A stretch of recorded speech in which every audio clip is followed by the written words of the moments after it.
যোৱা কেইদিন আমি দেখি আছোঁ অসম সাহিত্য সভাৰ সভাপতি আৰু উপসভাপতি প্ৰধান সম্পাদকৰ নিৰ্বাচনত বিতৰ্কৰ অৱতাৰণা কৰিছে খুদ সাহিত্য সভাৰ বিষয়ববীয়াৰ উদ্যোগত।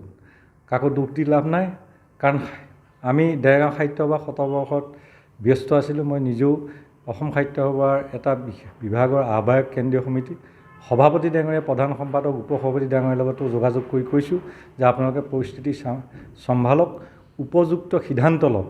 সভাত জনমানসত সেৱা কৰাৰ সিদ্ধান্তত কিয় আপোনালোক অংশীদাৰী হ'বলৈ গৈছে?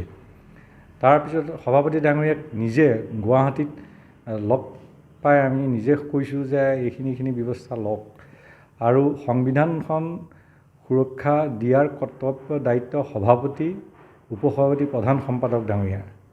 কিন্তু তেখেতসকলৰ উদ্যোগত কি হ'ল আপোনাৰ সকলোৱে দেখিছে। প্ৰধান সম্পাদক ডক্টৰ উপেন্দ্ৰজিৎ শৰ্মা যোৱাবাৰে আমি কৈছিলোঁ যে আপুনি কলেজ এখনৰ অধ্যাপনাৰ দায়িত্বত আছে, আপুনি সময় দিব পাৰিব নাই? আপুনি শিক্ষাদান কৰিবনে অসম সাহিত্য সভাৰ বিষয়ভাগ লৈ ঘূৰিব পাৰিব? হয়, সংবিধানত চৰকাৰী চাকৰিয়ালে কৰিব নোৱাৰে বুলি কোনো কথা নাই, কিন্তু উপেন্দ্ৰজিৎ শৰ্মা ডাঙৰীয়াই কেইদিন মহাবিদ্যালয়ৰ পৰা আৰ্জিত ছুটি বা অন্য ছুটি লৈ পেলাই অসম সাহিত্য সভাৰ সেৱা আগবঢ়ালে।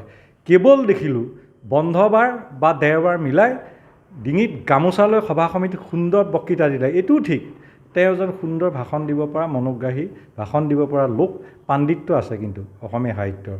কিন্তু তাৰ বাদে তেখেতে একোৱে কাম কৰা দেখা নাই। এইকেইদিন আকৌ কাম কৰিব নোৱাৰা মানুহ এজনে, এখনো গ্ৰন্থ প্ৰকাশ কৰিব নোৱাৰা মানুহ এজনে, 90 লাখ টকা চৰকাৰে দিয়াৰ খৰচ কৰিব নোৱাৰা গ্ৰন্থৰ প্ৰকাশ কৰিব নোৱাৰা মানুহজনে এই কোনো প্ৰধান সম্পাদকে বেলত বিতৰণ কৰা নাই, ঘূৰি কেলৈ ফুৰিছে? মানুহে তেওঁ ভাতৃ বুলি প্ৰচাৰ চলাইছে অজিত প্ৰসাদ শৰ্মাক, কিন্তু ভাতৃ নহয় বুলি জানো বাৰু। তেখেতে আজি মই পোষ্ট দিয়াৰ পিছত অজিত প্ৰসাদ শৰ্মা ডাঙৰীয়াই মোক কৈছে যে মই নহয়। মই বোলো আপোনালোকে কৈ থাকে ককাই ভাই বুলি, আমিতো নাজানো। বাতৰি কাগজটো লিখিছে, ঠিক আছে, মই পোষ্ট মচি দিছোঁ পোষ্টৰ কথাখিনি, আপুনি নহয় বুলি। এতিয়া এইবাৰ আমাৰ গিৰীশ খন্দিকৈ ডাঙৰীয়া অতি নিষ্ঠাৱান সেৱক অসম সাহিত্য সভাৰ, উপসভাপতি আছে, তেখেত লেখক। এইবাৰ সভাপতি হয় নহয় এইটো বেলেগ কথা, কিন্তু সাংগঠনিকভাৱে তেওঁ প্ৰচুৰ দক্ষতা থকা অসম সাহিত্য সভাৰ অৱদান আছে। সেই মানুহজনক কিয় সংবিধানত লিখা নাই যে তেখেতে বাৰ নকৰিলে উপেন শৰ্মা ডাঙৰীয়া যে আপুনি যে এই উচ্চ ক্ষমতা সম্পন্ন কমিটিত অংশগ্ৰহণ কৰিব নালাগে, যিহেতু আপোনাৰ নামটো আমি আনিছোঁ। প্ৰলোভিত কৰি মানুহ এজনক আনি বধিলে কেলৈ? ডাক্তৰ গিৰীশ খন্দিকৈৰ দৰে নিষ্ঠাৱান মানুহ তেওঁক বধিলে। আচলতে তেওঁ দুৰ্নাম ৰচনা কৰাৰ সুযোগটো ডক্টৰ উপেন্দ্ৰজিৎ শৰ্মাই দিলে। একেই বধিবলৈ গৈ আছে তেওঁ অজিত প্ৰসাদ শৰ্মাক। তেওঁ অজিত প্ৰসাদ শৰ্মাক বধিবলৈ এইবাৰ এইকাৰণেই গৈছে যে তেওঁ নিৰন্তৰ অসম সাহিত্য সভাৰ, মই এই সময়ত নাম নলওঁ, আগৰ এগৰাকী প্ৰধান সম্পাদক উপসভাপতি সভাপতি হোৱা যেনেকৈ মানুহে কয় দ্বিতীয়জন, তেনেকুৱা মানুহ হ'বলৈ গৈ আছে ডক্টৰ উপেন্দ্ৰজিৎ শৰ্মা। আৰু এই উপেন্দ্ৰজিৎ শৰ্মাই তেতিয়াহ'লে অজিত প্ৰসাদ শৰ্মাই এইকাৰণে এইবাৰ তেওঁ প্ৰধান সম্পাদক হোৱাটো নিবিচাৰে, দেৱজিৎ বা ডক্টৰ সঞ্জীৱ কুমাৰ শৰ্মা কোনোবা এজন হওক, এইকাৰণে বিচাৰে কাৰণ অহাবাৰ তেওঁ উপসভাপতি হ'ব, পিছৰবাৰ প্ৰধান সভাপতি পদলৈ যাব। এই তেওঁৰ লালসা এটা আছে তাৰমানে। সেইকাৰণে ডক্টৰ উপেন্দ্ৰজিৎ শৰ্মাক আহ্বান জনাইছোঁ, অসম সাহিত্য সভাৰ সভাপতি পদটো মৰ্যাদাশীল পদ, এই পদটো লোভীয়া মানুহৰ পদ নকৰিব। আৰু প্ৰধান সম্পাদকৰ মৰ্যাদা সম্পন্ন কাম কৰা কামচোৰ মানুহৰ লোভীয়া পদ নকৰিবলৈ আহ্বান জনাইছোঁ। আৰু তেখেতে নিৰ্বাচনত বেলট পেপাৰ বিতৰণ কৰি থকা প্ৰক্ৰিয়াৰ পৰা আঁতৰি আহিবলৈ আহ্বান জনাইছোঁ। এই সুযোগতে অসম সাহিত্য সভাৰ মাননীয় সভাপতি ডক্টৰ সূৰ্যকান্ত হাজৰিকা ডাঙৰীয়াক আমি সুধিব বিচাৰিছোঁ যে তেখেতে সন্মতি নিদিয়াকৈ, তেওঁ স্বাক্ষৰ নোহোৱাকৈ প্ৰধান সম্পাদকগৰাকীয়ে কেনেকৈ অসমৰ ইমূৰে সিমূৰলৈ গৈ বেলট দিব পৰা আছে নে কি? আপোনালোক দুইজনৰ গোপন বুজাবুজি আছে নেকি? আৰু ইজনে সিজনৰ কথা কয়, সম্পাদকক সুধিলে কয় সভাপতিৰ কথা, সভাপতি ডাঙৰীয়া মই একো ক'ব নোৱাৰা, সম্পাদকে কয় জানো, দুইজনে ভাও ধৰি আছে। অসম সাহিত্য সভাৰ সভাপতি ডাঙৰীয়াৰ লগত পৰহি আমাৰ সভাপতি অনুষ্ঠান কৰিছোঁ, এনেকৈ ক'বলৈ দুখ পাইছোঁ। ডক্টৰ সূৰ্যকান্ত হাজৰিকা ডাঙৰীয়াই কওঁ য়েছে দৰ্জী থংচী ডাঙৰীয়া লেখীয়া মানুহক ভোটত পৰাজিত কৰি অসমীয়া আমাৰ ৰাইজে বা সাহিত্য সভা শাখাসমূহে জিকাইছিলে, কিন্তু তেখেতৰ পৰা আশা একো কৰিব পৰা নহ'ল। তেখেত কৰ্মদক্ষ আছিলে, এজন আশা কৰা হৈছিলে তেখেতক, কিন্তু তেওঁ সাহিত্য সভা যেনেকৈ চলাব লাগে তেওঁ নোৱাৰিলে।